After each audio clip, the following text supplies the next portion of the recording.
नमस्कार दोस्तों, कैसे हो आप सभी। आप सभी का एक बार फिर से मेरे यूट्यूब चैनल पर स्वागत है। आज की वीडियो में हम बात करेंगे दिल्ली पुलिस कांस्टेबल के जो बच्चों के डाउट्स हैं कि वैकेंसी किस टाइम पर आएगी, कितनी आएगी, और भी कुछ जो कॉमन डाउट्स हैं उसके बारे में बात करेंगे, ताकि लास्ट टाइम में जो भगदड़ मस्ती है, जैसी एग्ज़ाम का नोटिफिकेशन आता है वो भगदड़ ना बचे और आप आराम से अपनी तैयारी को ढंग से कर पाएँ। आज इस वीडियो में उन्हीं सब चीज़ों के बारे में बात करेंगे। वीडियो स्टार्ट करने से पहले अगर आप चैनल पर नए हैं तो कृपया चैनल को लाइक, शेयर और सब्सक्राइब जरूर करें। आइए स्टार्ट करते हैं। दोस्तों, सबसे पहले बात करते हैं कि दिल्ली पुलिस कांस्टेबल की वैकेंसी किस टाइम आएगी।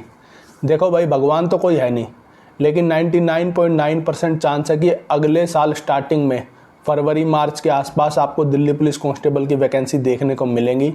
और अब तक की जितनी भी RTI वगैरह है, वैसे कुछ पता लगा है तो आपको 4 से 5 हज़ार, मैक्सिमम कोशिश है 4 हज़ार के आसपास ही आपको वैकेंसी देखने को मिलेंगी। इसमें गर्ल्स पर बॉयज़ दोनों मिक्स होंगे, तो इतने के आसपास आपको वैकेंसी देखने को मिलेंगी दिल्ली पुलिस की फरवरी मार्च के आसपास। अब बिल्कुल क्लियर कट डेट तो देखो SSC बताएगी, SSC का कैलेंडर आएगा जब पता लगेगा, लेकिन आप ये मान के चलो कि मार्च के आसपास आपको फॉर्म देखने को मिलेंगे। और आपका जो एग्ज़ाम होगा मेरे हिसाब से मई जून के आसपास होना चाहिए आपका एग्ज़ाम।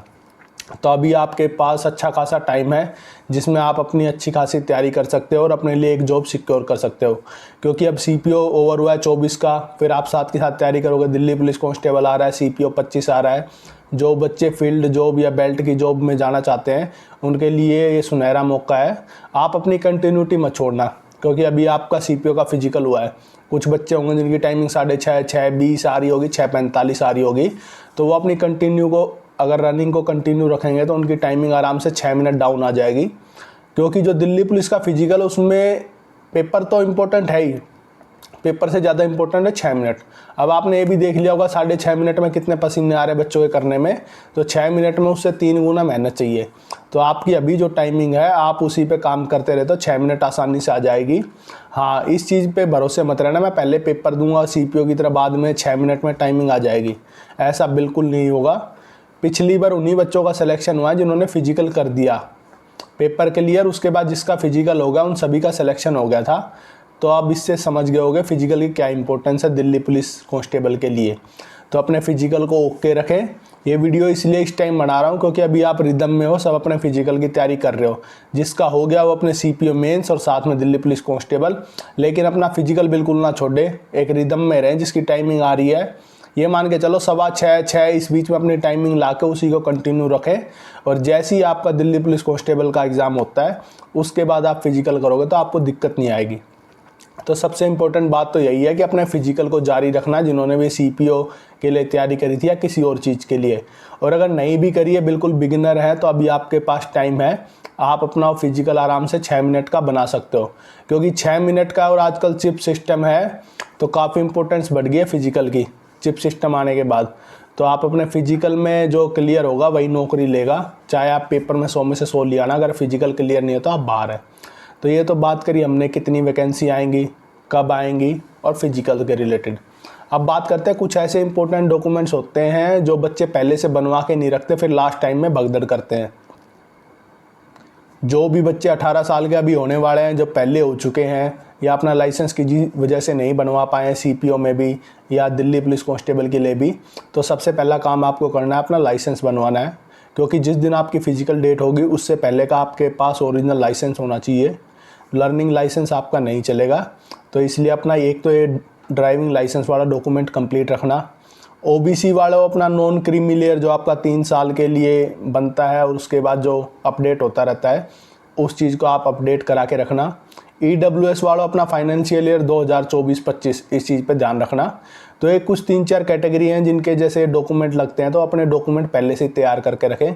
क्योंकि लास्ट टाइम की भगदड़ में हम अपनी तैयारी पे ध्यान देंगे इन डॉक्यूमेंट्स पे, तो इसमें काफ़ी कंफ्यूज रहते हैं। तो पहले से ही अपने डॉक्यूमेंट्स जिसको बनवाने हैं अपने बनवा के तैयार रखें। अब बात करते हैं किस सब्जेक्ट पे हमें ज़्यादा ध्यान देने की ज़रूरत है दिल्ली पुलिस कांस्टेबल में अगर हम सिलेक्शन लेना चाहते हैं। तो जैसे कि आपको पहले भी बताया था वीडियो में, GK और कंप्यूटर ये 2 सब्जेक्ट हैं जो आपको दिल्ली पुलिस कांस्टेबल के एग्ज़ाम में लीड दिलाएंगे। GK और कंप्यूटर पे आपको फोकस करना है मेनली। यही दो ऐसे सब्जेक्ट हैं, इसमें जो बच्चा नंबर खींच जाएगा वो एक काफ़ी अच्छी लीड बना देगा। मैथ रीजनिंग भी आएगा, लेकिन मैथ रीजनिंग में आपको वो मौका नहीं मिलेगा कि आप बहुत ज़्यादा लीड बना दो, क्योंकि ना तो इतना हार्ड आता। तो उसमें ये है, अगर किसी को कुछ भी नहीं आता, किसी को थोड़ा बहुत आता, तो हल्की फुल्की लीड बना सकता है। लेकिन जो मेन लीड बनेगी, जो सिलेक्शन को डिसाइड करेगी, वो हमारा जीके प्लस कंप्यूटर। इन दो चीज़ों पे फोकस करें, साथ में अपने रनिंग पे फोकस करें, और अपने जो मैंने डॉक्यूमेंट्स बनाए इनको पहले ही अपने तैयार करके रखें। तो ये कुछ चीज़ें ऐसी थी, ये हमें अभी जाननी इसलिए ज़रूरी है क्योंकि नोटिफिकेशन आने के बाद जो बच्चे तैयारी करेंगे, यकीन मानिए उनसे आप 10 कदम आगे रहेंगे, जो अभी से अपनी तैयारी को कंटिन्यू रख के चलेंगे। क्योंकि कुछ बच्चे ऐसे होते हैं, नोटिफिकेशन आया, तैयारी करी, जैसे सीपीओ का एग्जांपल लेके चलते हैं। सीपीओ 24 की तैयारी कर ली, कोई फिजिकल में बाहर हो गया, वो अभी बिल्कुल ब्लैंक आउट हो जाएगा, अपने 25 की तैयारी करेगा ही नहीं। अब वो तैयारी शुरू करेगा 2025 सीपीओ का जब नोटिफिकेशन आ जाएगा, तो इतना टाइम उसने वेस्ट कर दिया, तो वापस वहीं जीरो पे आ जाएगा। फिर से वो स्टार्ट करेगा, वो 2 महीने मिलेंगे उसको, 3 महीने मिलेंगे, उसमें उसकी तैयारी जितनी अब है उतने तक ही पहुंच सकता है, वो उससे आगे एक्सेल नहीं कर पाएगा। उससे आगे एक्सेल करने के लिए उसको वो तैयारी कंटिन्यू रखनी पड़ेगी। तो इसलिए मैंने वीडियो बनाई है, क्योंकि अभी आप फिजिकल के रिदम में भी हैं। तो अपना ये भी कहना चाहूँगा, फिजिकल मत छोड़ना अपना, क्योंकि 6 मिनट इतनी आसानी से नहीं आएगी। आपने 6.5 मिनट में ही हाल देख लिया होगा बच्चों का, तो इसलिए अपना फिजिकल मत छोड़ना। हाँ, ये इतना नहीं है कि आपको उतना ही वर्कआउट में एफर्ट डालने की ज़रूरत है, पर इतना रखना कि आपकी टाइमिंग 6 से 6:30 के बीच में घूमती रहे, ताकि लास्ट महीने में आप एफर्ट डाल के उसको 6 मिनट ले आओ। इस बहम में मत रहना, 8 मिनट की टाइमिंग है, आप 6 मिनट को आराम से क्लियर कर दोगे। तो ये तो 3-4 बातें करी मैंने, जो दिल्ली पुलिस आपका कांस्टेबल एग्ज़ाम है उसमें आपको किन किन चीज़ों के ध्यान रखना है। दोस्तों, आपके फिजिकल ओवर भी हो चुके हैं, जिनके नहीं हुए हैं उनके भी हो जाएंगे। तो सीपीओ से भी रिलेटेड आपको कहना चाहूँगा कि अब आप सीपीओ मेंस की तैयारी में लग जाओ। जिन बच्चों का सीजीएल मेंस और सीपीओ मेंस है, वो दोनों के हिसाब से तैयारी करो, क्योंकि आपके सीजीएल में जो इंग्लिश आनी है वही सीपीओ के इंग्लिश में आनी है, सिर्फ नंबर ऑफ मार्क्स का ही फ़र्क है। तो दोनों पेपर को साथ में लेके चलो। इस पे एक सेपरेट वीडियो बना दूंगा मैं, अभी सीपीओ मेंस की तैयारी आपको कैसे करनी है। लेकिन इसमें जो एक सबसे मेन बात है वो मैं आपको इसी वीडियो में बता देता हूँ, कि अब आप किसी भी बैच के चक्कर में ना पड़े कि मैं ये बैच ले लेता हूँ, इस मास्टर का ले लेता हूँ, उस मास्टर का, उस मैडम का। जिसने बैच ले लिया ये गारंटी है उसका सिलेक्शन नहीं होगा। इतनी चीज़ लिख के ले लेना मुझसे, किसी का सिलेक्शन हो ना हो, जिसने इस टाइम पे कोई नया बैच में एनरोल कर लिया उसका सिलेक्शन नहीं होगा, उसका सिर्फ टाइम वेस्ट होगा। तो अभी जो सिलेक्शन होगा वो सिर्फ सेल्फ स्टडी बेसिस पे होगा। इस पे मैं एक कंप्लीट वीडियो बनाता हूँ कैसे आपको तैयारी करनी है, वो जल्दी आपको अपलोड कर दूंगा। दोस्तों, दिल्ली पुलिस कांस्टेबल में खास तरह का रिलैक्सेशन दिया जाता है जिनके फादर रिटायर्ड हों, सर्विस के दौरान उनकी डेथ हो गई हो, या वो सर्विंग है, तो उनके बच्चों को एक खास तरह का रिलैक्सेशन दिया जाता है। अगर उनके बच्चों की 12th कंप्लीट नहीं है तो 11th स्टैंडर्ड, उनको हाइट में 5 सेंटीमीटर का रिलैक्सेशन, ये दो रिलैक्सेशन दिए जाते हैं। उनमें से आप कोई भी रिलैक्सेशन को क्लेम कर सकते हो। तो कुछ ऐसे बच्चे होंगे जिनके फादर दिल्ली पुलिस में हैं, तो उनकी 12th हो रखी हो ना हो रखी, अगर वो 18 साल के हैं, उनकी 11th पास आउट है, कई बच्चे होते हैं नहीं कर पाते 12th, तो उनके लिए भी ये मौका है कि आप दिल्ली पुलिस में कांस्टेबल लग सकते हो।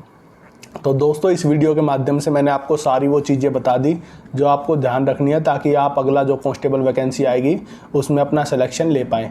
और टाइम टू टाइम पे जो भी अपडेट होंगे इसके रिगार्डिंग आरटीआई वगैरह से या कुछ भी डिपार्टमेंट से पता लगता है, मैं आपको टाइम टू टाइम बताता रहूँगा। अगर आपको चैनल किसी भी वे में हेल्पफुल लगता है तो चैनल को सब्सक्राइब ज़रूर करें। आप देखते बहुत सारे हो, व्यूज़ काफ़ी अच्छे आते हैं, उसके लिए आप सभी का धन्यवाद। लेकिन साथ में चैनल को सपोर्ट बनाएं और सब्सक्राइब भी आप ज़रूर करें। तो धन्यवाद दोस्तों, मिलते हैं हम नेक्स्ट वीडियो के साथ। जय हिंद।